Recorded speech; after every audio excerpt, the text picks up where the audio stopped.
Good evening. Ben streaming, low key here. Pleasure to have you watching this channel. And without further ado, let's continue with this amazing topic we've been covering for the last few days, fixing broken aspects of yourself.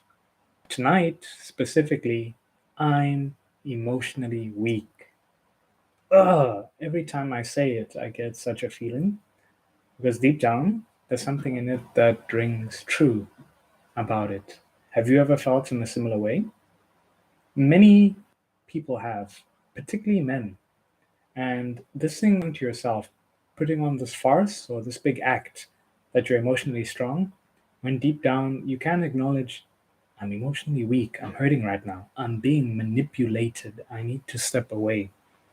It's something so powerful to break this hold certain manipulative people have on you and be able to look and say, wait a minute, something is going on, and don't fall into this sort of trap.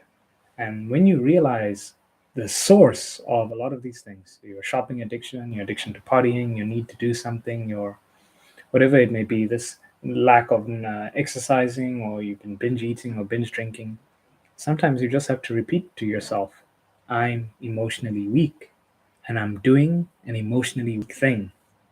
Stop that. I want to be emotionally strong. And much like exercising, and this is the push up gang, we are going to do emotional push ups, if I can call it that. What are emotional push ups?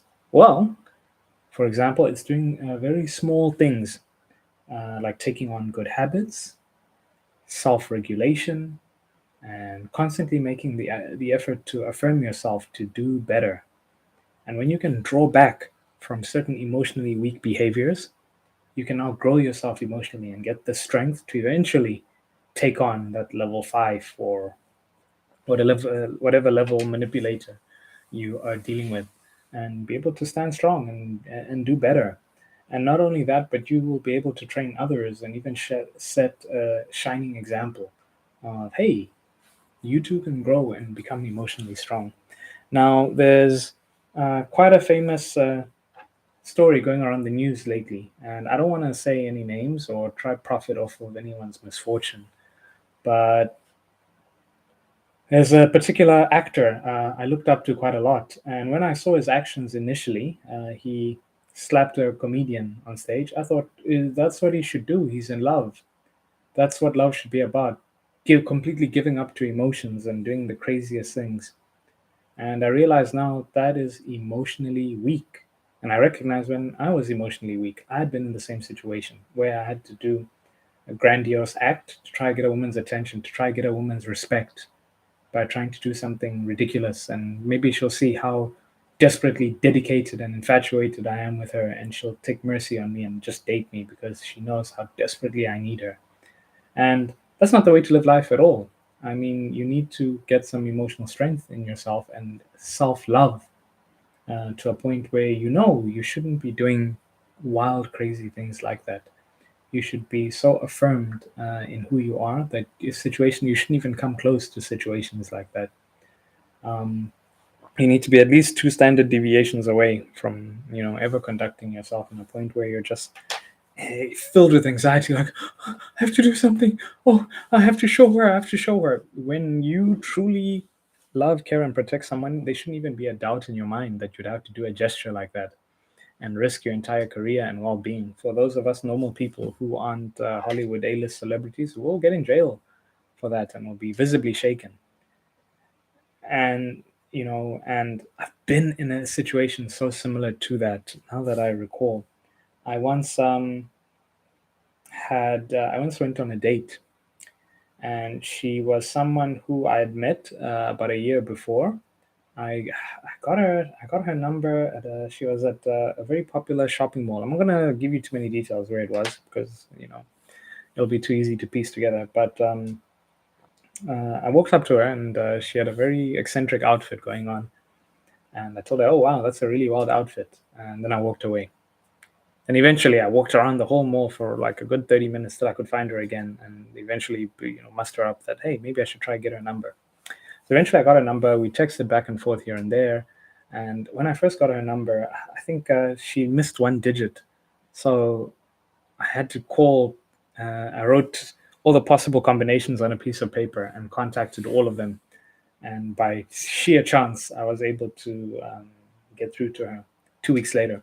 Say, hey, we should go out. And she flaked when we were supposed to go out and see the movie. By the way, movie dates are a terrible idea. It's not the way to get to know someone. And I think we kept going back and forth. And then she was like, hey, join me for a music festival. It was a 3-day music festival in the Bundus called Opikopi. And this, I was someone who probably would never see Opikopi, but somebody else told me, hey, you should definitely take her. If a girl invites you to Opikopi, you should go. Lo and behold, I think she only invited me because she needed somebody with a driver's license who could sit in the car in case the cops stopped us. I wonder. We did go for a romantic walk and get lost among the tents, but I was, way too shy to make any sort of move, and I think she lost interest from there, and it was a steady decline going forward. So I'm telling you this whole wild story to show you that I was emotionally weak. She had a stronger hold on me than I on her, and she would get stuff out from me, and I'll do my best to try show her that I care. I'll show her something grandiose. So a year later, after this occasion of the friendship going on and off, I was like, hey, I borrowed the family car, my brother's car, and I took her to it was a bar. I took her to a bar somewhere. It was an oldie bar, and I thought, yeah, there's no one here who can hit on her. And she danced with pretty much every other guy in there except me. And when the other guys, and I thought, oh, she can be free. I'm not her boyfriend. And she knew this, and she was manipulating me. Like she was like 10 years ahead in game than me. And I remember this so clearly. I was so hurt and gutted, and I'm like, how can I fix this situation? And that's being emotionally weak. Trying to fix situations like that and try keeping people and not having the ability to walk away, that is emotionally weak. I'm emotionally weak. Like, I can't believe I was doing something like that. And now, when this actor slapped the comedian on stage, reminded me how I would give these guys dirty looks like, no, you're dancing with her. I want to dance with her. And then when they came by, I would say like snide comments like, hey, she needs a dance partner. Go dance with her. Take her away now. Hey, hey. And that was being emotionally weak. I should have let her go when, respect was no longer being served. And trying to be completely dedicated and needing such a desperate love in your life because you're emotionally weak. When someone is the source of all your joy and happiness, even though that's what they, push in the movies, is being emotionally weak. And I'm emotionally weak. And you really have to build yourself up with good habits and enough self love that you can walk away from bad situations. And these are the things that break you. These are the things that create broken aspects within you and, being emotionally weak. So, yeah, I think we'll wind it up just there. Thanks so much for checking out this channel. It is always a pleasure having you on these daily or nightly streams, and the content has been getting better and better each time. So good luck finding your emotional strength. If you have anything to add, I would love to know your opinion. Please comment below, please get in touch, and yeah, let us all continue on this incredible journey that we're on. See you soon.